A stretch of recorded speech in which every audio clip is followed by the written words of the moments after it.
ខាងនេះយើងបាញ់ថ្នាំស្រូវបងប្អូនបាញ់ថ្នាំស្រូវមានអីបងប្អូនអើយក្តាមឡើងពេញដីហើយដល់យើងធ្វើម៉េចឲ្យយើងត្រូវការបាញ់ថ្នាំបងប្អូនអានេះបើទុកនៅកំសួរកាត់ស្រូវនេះក្តាមរបស់នេះធំបងប្អូនហើយវាមានអីយើងធ្វើស្រែណាក៏ដូចស្រែណាអញ្ចឹងបងប្អូនមិនមែនមានតែខ្ញុំទេបាញ់ថ្នាំតែគ្រាន់ថា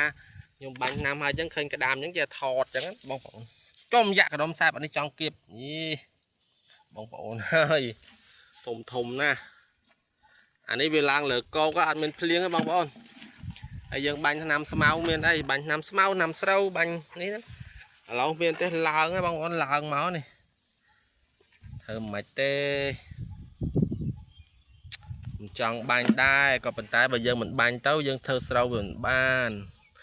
ហើយបងប្អូនថាបើសិនជាបងប្អូនខ្លះបងប្អូនខឹងយីមិនបាញ់ថ្នាំស្រូវឲ្យក្តាមងាប់អស់ហើយធ្វើម៉េចបងប្អូនហើយអ្នកកសិករតែប៉ុណ្ណឹងយើងមិនបាញ់ស្រែយើងស្រូវវាមិនល្អវាស្មៅច្រើនហើយដល់បាញ់ទៅអាសត្វទូតាចក្នុងហ្នឹងរត់ចោលភូមិអស់បងប្អូនអើយនេះដឹងវាសងល់វាត្រូវថ្នាំស្រួលបងប្អូននេះសងល់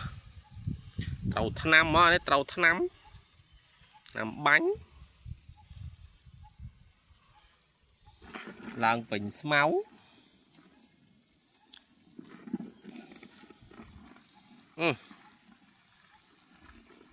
ចាប់